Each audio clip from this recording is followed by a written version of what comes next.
what are the best ways to encourage others towards good without offending them? Now, related question, of course.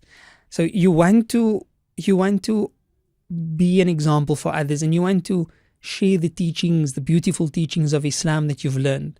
You've learned about how important salah is, and you've learned about the importance of covering the awrah, and you've learned about the importance maybe of, or perhaps certain things that are unlawful. You've heard about the fact that music is unlawful, and that, so you've heard all of these things and you've started practicing them in your own life as well.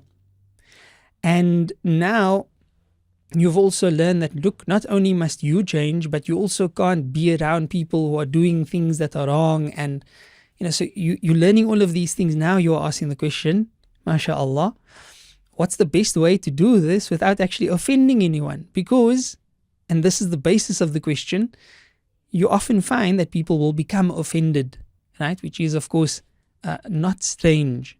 And this is why it's so important to read the Quran, because the Quran sets the tone for us as believers and gives us an understanding of what the life of a believer is like in this world and what type of challenges we should expect, right, in relation to our faith.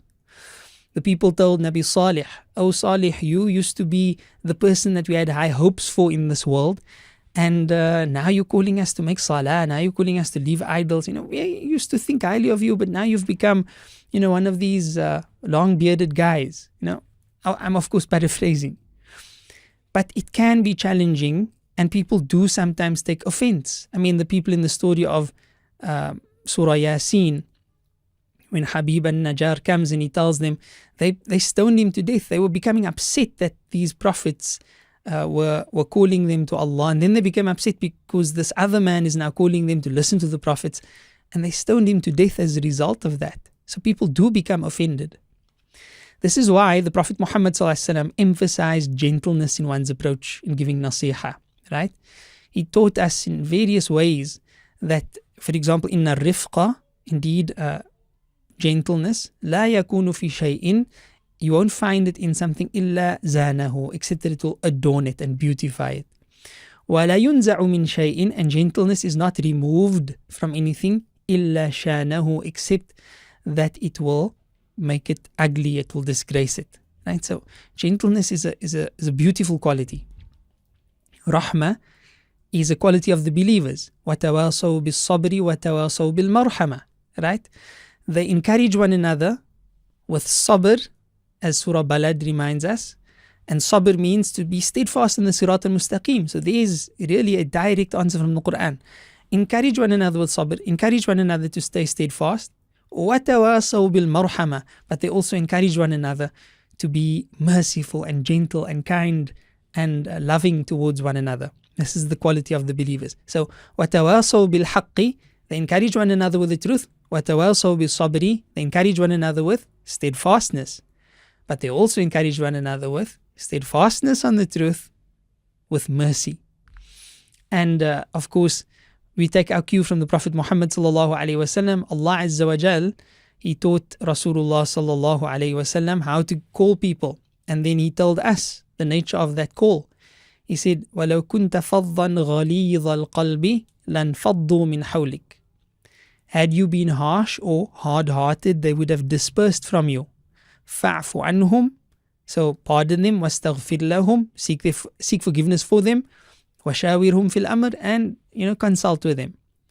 So here the Prophet Muhammad ﷺ's quality, فَبِمَا رَحْمَةٍ مِّنَ اللَّهِ, so because of the mercy of Allah, لِنْتَ لَهُمْ, you were lenient and kind and gentle towards them. وَلَوْ كُنْتَ فَضًّا, and then the rest of the verse. So here we learn that the Prophet Muhammad ﷺ's da'wah was effective because he utilized as much of this as possible. Remember to frame your mind correctly.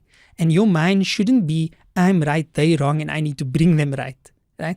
I'm good, they're bad, and I need to make them good. No. I want to go to Jannah, and I don't want to go to Jahannam. And I want everyone that I know, everyone that I see, everyone that I meet, I want them also to go to Jannah, and I don't want them to go to Jahannam. And I recognize that all of us, right, all of us need help. We all need to pull each other along to make sure we get to Jannah collectively, and we all need to help save one another from falling into Jahannam. And we can do this if we stick together through it. That's the attitude that I believe, we should undertake and we should adopt in proceeding with da'wah. And we should do so sincerely for the sake of Allah subhanahu wa ta'ala. Remember the Prophet Muhammad sallallahu alaihi wasallam, he expressed grief at the funeral of a Jewish boy, and he stated that somebody in my ummah had passed away without faith. Meaning, like, everyone who is in the time of the Prophet Muhammad sallallahu alaihi wasallam and after his time, so he's the relevant prophet to them. It hurts him when people pass away without having accepted faith or true faith. So this is the quality that we should adopt, is focus, especially for beginners, especially for new students, people who've just changed their lives, etc. I want you to focus far less on calling people and far more on the manner of calling people. Call people very little, very subtly, but learn the art of how to do so. Wallahu subhanahu wa ta'ala a'lam. To conclude on that note, Allah reminds us very directly, A'udhu billahi minash shaitanir rajim, Ud'u, call, ila sabili rabbik, to the pathway of your Lord, bil hikmati, with wisdom, wal maw'idhati al hasana, and with good lesson, well-structured arguments, clear speech, articulate language, correct usage of grammar, everything that you need to do to present beautifully, that you do so. وَجَادِلُهُمْ بِالَّتِي هِيَ أَحْسَنُ, and that you debate and argue and discuss with them, have a dialogue, بِالَّتِي هِيَ أَحْسَنُ, with that which is better, with that which is best, in the best possible way. This is the Quran's take on it. Wallahu subhanahu wa ta'ala a'lam. La ilaha illallah Muhammad Rasulullah.